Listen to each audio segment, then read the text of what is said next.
work, order, discipline, and teacher John, who was there to remind us of these words during every biology class.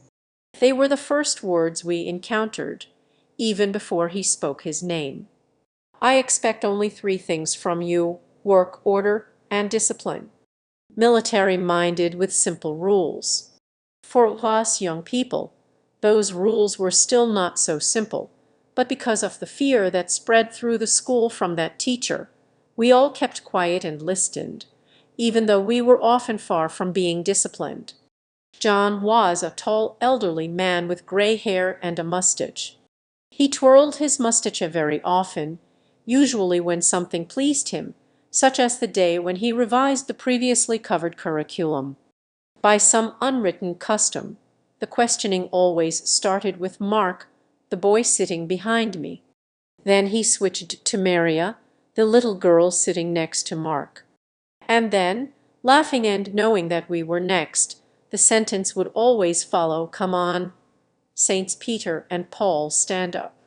I cherish the memories of my best friend from elementary school, where our laughter, teacher, and class filled the air with joy.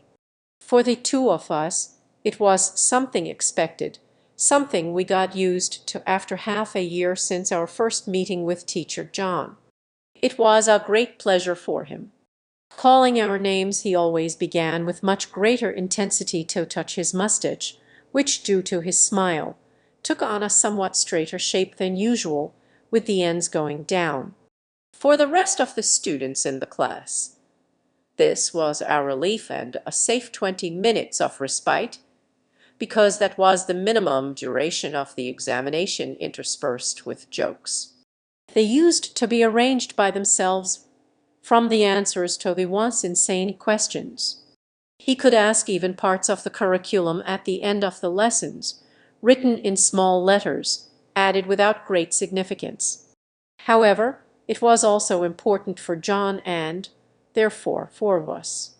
Then we wondered why he was forcing us to learn such nonsense on earth, and today, at over 30 years old, it is clear to us that it was for our good. General knowledge is exactly what he considered important at the time. We were small and didn't know much. Released from the chain, we spent our days running around our village without excessive worries. The only questions were where to meet and at what time. The rest was easy.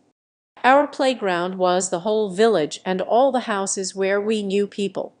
We could ban without notice, and every was always happy to welcome and host us kindly. Such are the people of Erig, good-hearted and imbued with spirituality.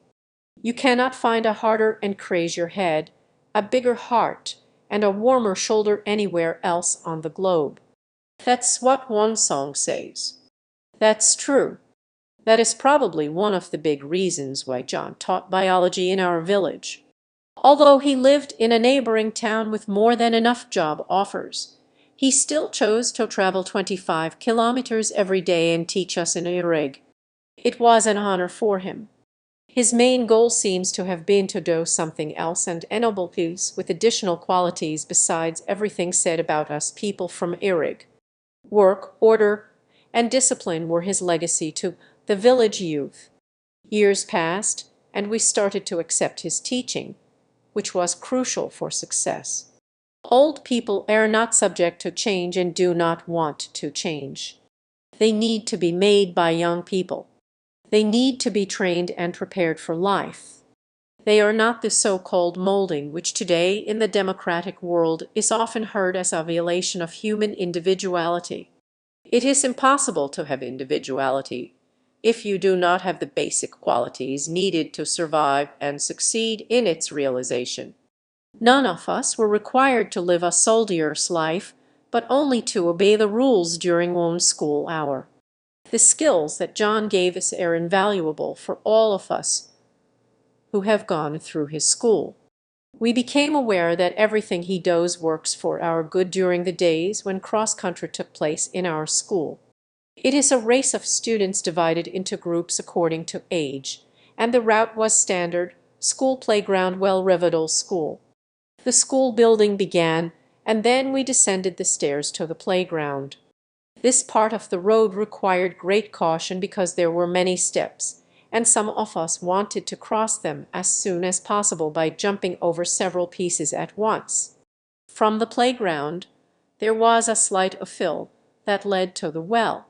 He remained as a reminder of some past times. Although it has not operated for years, it stands outdoors as an exhibit. On this route we gained an advantage over the other students, which was more than necessary for the next part, the wonderful Revedal, a huge hill that we use for sledding in the winter days.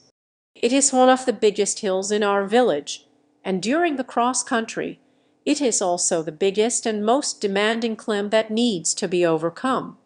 He was often able to overcome us students, who slowly began to conquer him. One could freely say that he conquered us rather than we conquered him.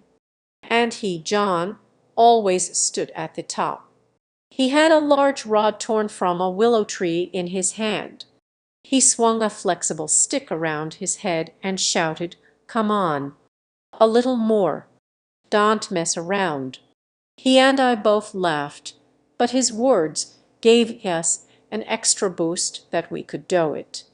The words unleashed superhuman strength in us, and regardless of the steep hill, we started running with a smile. Passing next to John also meant avoiding the rod that was reaching towards us. He was never meant to reach out and hit us, but only to visually reinforce the words of motivation he was giving us. Then it became clear that hard work, strict order, and military discipline, combined with words of motivation, can do incredible things and lead us, as well as society as a whole, to enormous success. I know that the result of what he taught us is much more important than biology and small bits of curriculum at the end of the lessons.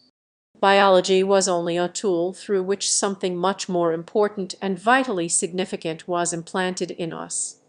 The struggle for success is instilled in us. After Revedal, the goal was already in sight. On the gentle slope to the school, we released the last atoms of strength and flew through the finish line. Students who took the words from Teacher John more seriously achieved significantly better results. Today's democratic times have brought with them some bad things. Teachers' rights were taken away and given to children. Children who do not yet have self-awareness and no knowledge of what is good for them. If you think I'm wrong, ask your child what is most important to him. Words you will hear were game, playing computer games, watching programs, and the like. These are not activities that can make great people out of them. But teachers like John Eyre. Believe in the teachers and their attitudes. They are the only ones who can help your children become honest individuals who will succeed in their personal and professional lives.